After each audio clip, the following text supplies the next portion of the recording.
Hello students, welcome to focus for finals. आज की video में हम डिस्कस करेंगे MJ4 के 5 मार्क्स वाले इंपॉर्टेंट क्वेश्चंस जो कि एग्जाम में ग्रुप ए सेक्शन 2 में डायरेक्टली पूछे जाते हैं। लाइन बाय लाइन एक्सप्लेनेशन रहेगा ताकि आपको कॉन्सेप्ट बिल्कुल क्रिस्टल क्लियर हो जाए। तो जल्दी से आते हैं हम लोग क्वेश्चन नंबर फर्स्ट पे। तो क्वेश्चन है, what were the key features of 18th century English pros. तो The 18th century English prose was marked by clarity, balance, and a focus on reason and logic.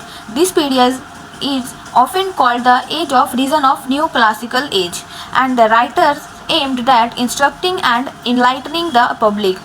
Writers like Addison and Steele popularized prose through periodicals like The Spectator, making literature more accessible to the middle class. The prose of the age was formal yet conversational, avoiding poetic excess. It focused on social commentary, moral teachings, and rational thought. Simplicity of language, smooth structure, and logic flow were essential qualities. So, देखो students, 18th century का English pros simple, clear और rational था। इस as को as of reason भी बोला जाता है क्योंकि राइटिंग का मेन मकसद था लॉजिक और मॉरल वैल्यूज़ देना। जोसेफ एडिशन जैसे राइटर्स ने पीरियोडिकल्स के जरिए प्रोज को आम जनता तक पहुंचाया। लैंग्वेज इजी थी, स्ट्रक्चर स्मूथ था, पोइटिक लैंग्वेज अवॉइड की गई थी। तो the prose served both didactic and entertainment purposes, bridging the gap between literature and common readers. Okay, तो प्रोज का यूज़ हुआ सोसाइटी को एजुकेट करने और इंटरटेन करने दोनों काम के लिए। तो बस याद रखो, क्लैरिटी, लॉजिक, सिंप्लिसिटी और सोशल रिफॉर्म, यही है प्रोज का की फीचर्स। ओके, तो अब आते हैं नेक्स्ट क्वेश्चन पे जो है, write a short note on the character of Tom Jones. तो एक शॉर्ट नोट लिखना है टॉम जोन्स के ऊपर। तो Tom Jones is the protagonist of Henry Fielding novel the history of Tom Jones, a foundling. He is portrayed as a good-hearted, generous, and brave young man. Though he often finds himself in trouble due to his impulsive actions and romantic adventures. Tom represents the natural goodness of man, and despite his flaws, he remains morally upright at heart. He is an illegitimate child, raised by Squire Allworthy, and often faces societal judgment. Throughout the novel, Tom grows in maturity and gains wisdom through experience. His journey is both physical and moral, showing his transformation from a reckless youth to a responsible man. He is a true picaresque hero, full of life and human emotion. तो समझते हैं इसको कि Tom Jones novel का hero है, एक honest, brave और emotional इंसान। वो जो है एलिजिटिमेट चाइल्ड है, लेकिन सेक्वायर ऑलवर्दी उसको अडॉप्ट करता है।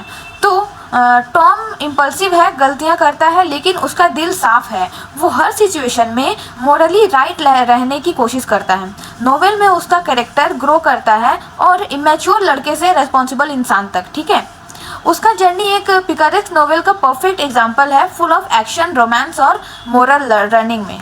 ओके, तो अब आते हैं थर्ड क्वेश्चन में। What is the Castle of Otranto considered the first Gothic novel? So the answer is the Castle of Otranto by Horace Walpole is regarded as the first Gothic novel because it introduced key elements of the Gothic genre. These include medieval settings, supernatural events, dark castle, family curses, and psychological terror. The story begins with a giant helmet-crushing and young prince, which sets the tone for a tale full of mystery and fear.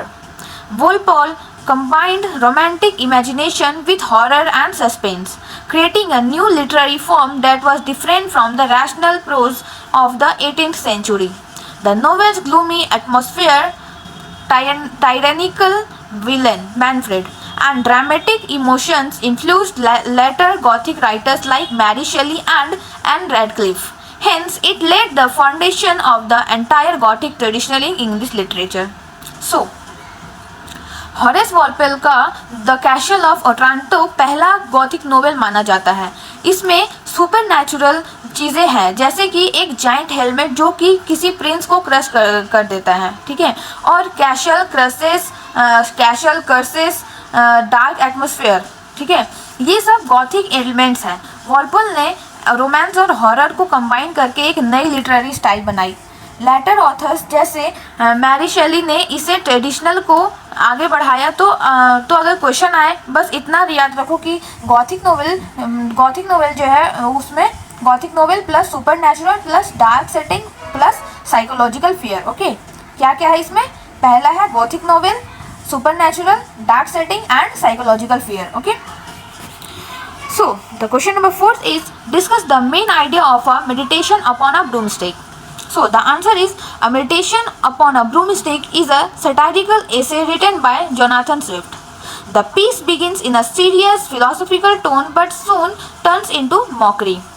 Imitating the style of religious or moral meditations, Swift compares the life of a broomstick to that of a human being.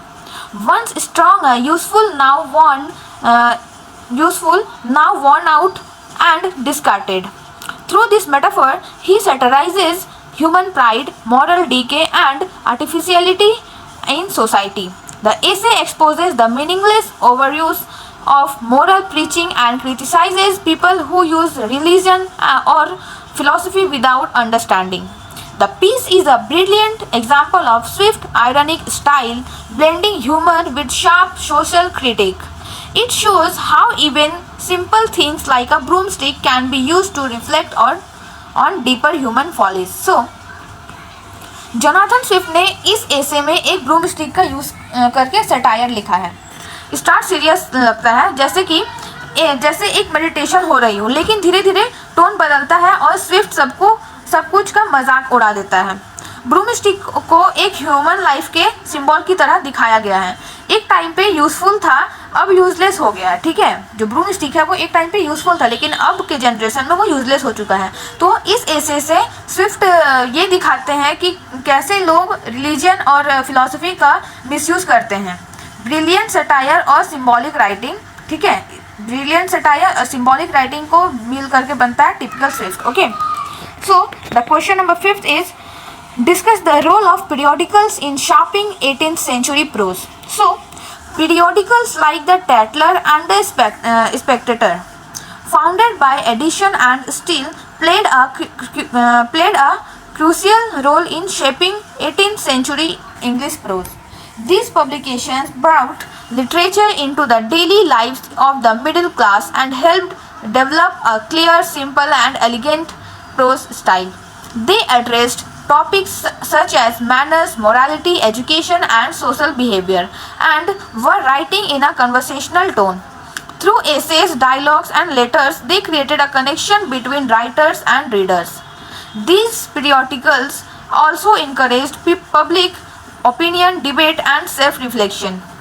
Becoming a platform of moral and intellectual engagement, they set the standard for prose writing that was rational, informative, and enjoyable, and greatly influenced future journalism and essay writing. So, Addison और Steele ने periodicals जैसे the Spectator और the Tatler start किए थे। ये daily या weekly assess publish करते थे सोशल मैनर्स, एजुकेशन, मोरालिटी पर। लैंग्वेज सिंपल थी जिससे मिडिल क्लास रीडर्स इजीली समझ सकते थे। ठीक है, और पीरियोडिकल्स ने पब्लिक थिंकिंग डेवलप की, लोगों में रीजनिंग आई और प्रोज के स्टैंडर्ड सेट हुआ। ठीक है, तो ये एक तरह का मास एजुकेशन टूल बन गया। तो आंसर में ज़रूर लिखना ऐसे कि इजी लैंग्वेज में middle class rich plus social awareness plus literary growth. Okay, तो स्टूडेंट्स ये थे MJ4 के मोस्ट इंपॉर्टेंट 5 मार्क्स वाले क्वेश्चंस विथ फुल एक्सप्लेनेशन। तो आप लोग वीडियो को लाइक नहीं कर रहे हो, सिर्फ आप लोग देखते हो। ठीक है, आप लोग लाइक भी क्या करो ताकि हमें मोटिवेशन मिले और हम अच्छे कंटेंट लेकर आपके पास आएँ। तो कमेंट करो MJ5 चाहिए कि नहीं। ठीक है, चैनल को सब्सक्राइब करो, वीडियो को लाइक और शेयर जरूर करो, क्योंकि फोकस फॉर फाइनल पे मिलेगा आपको कंप्लीट प्रिपरेशन। तो मिलते हैं नेक्स्ट वीडियो में, तब तक के लिए बाय बाय।